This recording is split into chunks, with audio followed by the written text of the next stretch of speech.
All right, lesson 9.9 is applications of volume. So we're going to be using that V equals BW formula that we've been working with in the last section. And then if we do see a rectangular prism, we can potentially use the volume is equal to length times width times height with that one. So in our first example, it says which container holds more detergent. The fact that it's holding detergent is what's telling me that we're finding volume here.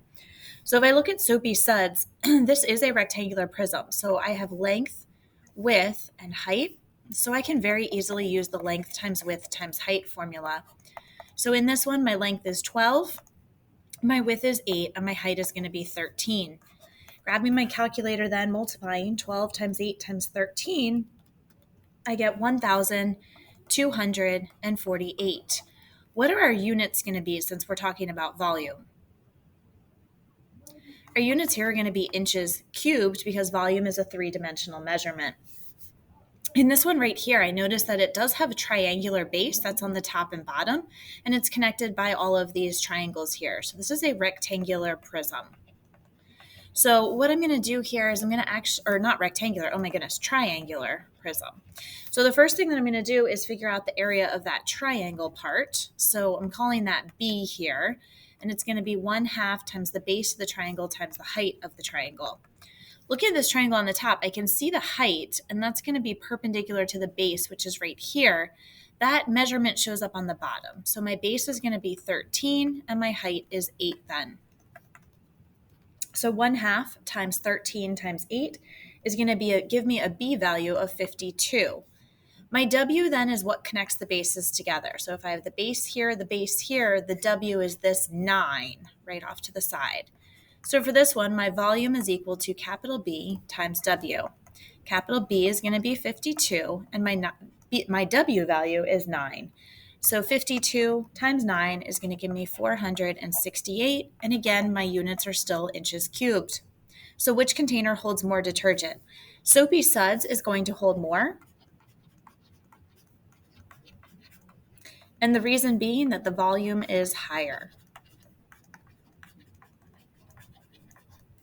So that's example number 1. In example number 2, that's not what I want to do. The Roberts family uses a container shaped like a cylinder to recycle aluminum cans. It has a height of 4 feet and a diameter of 1.5 feet.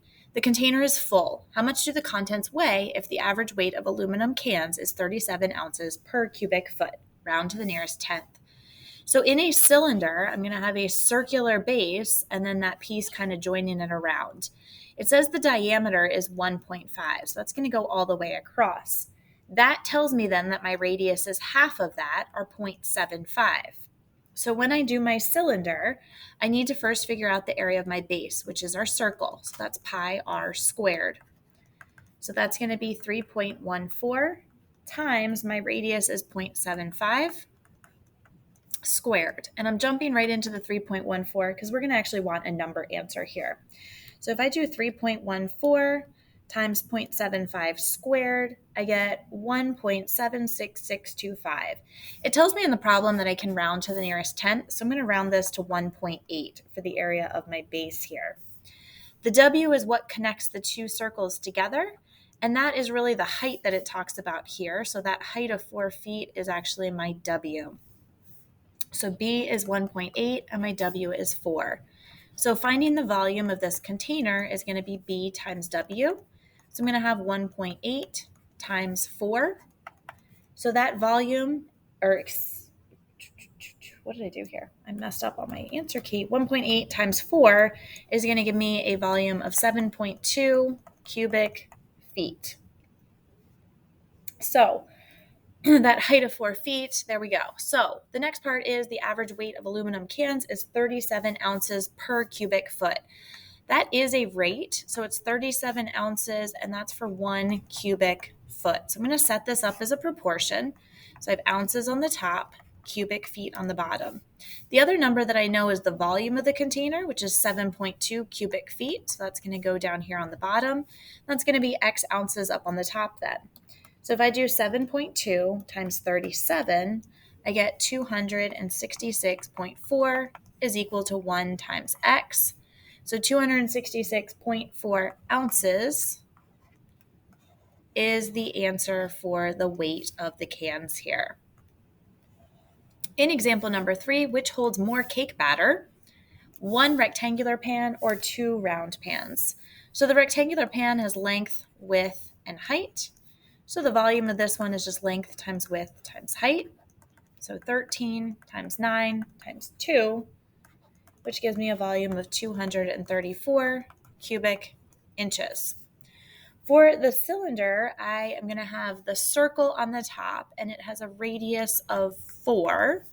So that circle I need to find the area of. That's pi r squared. And I'm going to just look for a number here. So I'm going to change out pi to my decimal times 4 squared. So the B value is going to be 50.24. The W is what's connecting those two circles, which is right here, that 2. So the volume of this cake pan is BW, but I'm not just using 1, I'm going to use 2. So I'm going to put a 2 out front here since there's 2 of them. So 2 times 50.24 times 2 BW, and 2 times 50.24 times 2 in my calculator gives me 200.96 cubic inches. So which one holds more? The rectangular holds more. And again, this is because the volume is greater on this one. Our next example is example number 4 on page 14. Mrs. Grabner's kids' pool has a diameter of 5 feet. I know that my diameter is 5. My radius then is 2.5. She typically only fills the water 8 inches high in the pool for the kids. If the water is filling the pool at a rate of 0.75 cubic feet per minute, how long will it take the pool to fill up? Round to the nearest tenth.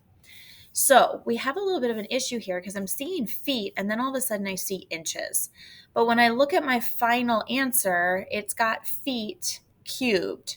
So this 8 inches I need to change over to be a foot. So what I can do is just take 8 over 12. And that is 8/12 of a foot. I don't even have to reduce it right now because I'm going to use it inside my formula, which then it's just going to get reduced because of that. So the first thing that we need to do, the pool has a diameter, which tells me it's going to be a cylinder. And the height, this W value right here, is going to be that 8/12. So in order to figure out the volume of this, my volume formula is going to be BW. I need to calculate B first, which is the area of the base, which in our case is a circle here. So for B, I'm going to go right to my decimal value. I have 3.14. My radius is 2.5, and I'm going to square it according to my formula. So 3.14 times 2.5 squared is going to give me 19.625. It does tell me to round to the nearest tenth, so I'm going to say 19.6. That W value we said was the height, so W is just going to be 8/12. So the volume of the water that's actually going to be in the little kiddie pool is 19.6 times 8/12. And multiplying those two together, I get 13.06, and the 6 repeats itself, so that's going to round to 13.1 cubic feet of water. It tells me that we're filling it at 0.75 cubic feet per minute, so per 1 minute. So we have cubic feet per minute. And we know the cubic feet of the water in the pool, so we're going to put that in the top, and X minutes will go on the bottom. Cross multiplying here, I'm going to get 0.75x is equal to 13.1. So I'll divide both sides by 0.75. And 13.1 divided by 0.75 is going to give me 17.4, and then the 6 repeats itself. So rounding to the nearest tenth, I'm going to have 17.5, and my label for X is minutes. So to fill up that kiddie pool, it's going to take 17.5 minutes then. Final example for this one, assuming the pie in the 9-inch pan is 2 inches deep, what amount of pie is remaining? So this pie has a diameter of 9, so a 9-inch pan goes all the way across. So my radius is just going to be 4.5 then, because it's going to be half of 9. The 2 inches deep, this is our W value that's right here, and we want to know what amount of pi is remaining. So there's half a pi left in here. So when I do my volume, I'm not going to do the whole BW. I only have half the pi, so I'm going to put a 1/2 out front, kind of like what we did when we saw the semicircles and the quarter circles. Because it's a cylinder, we're going to have to find the area of the base, so that's pi r squared. So we're going to do 3.14 times 4.5 squared. This one doesn't tell me to round, so I'm going to keep this as the way it is, and I got 63.585. That W is the 2 value, so if I have 1/2 times 63.585 times the W is 2, multiplying those, I get 63.585 cubic inches of pi are left over. And that is it for your applications of volume lesson.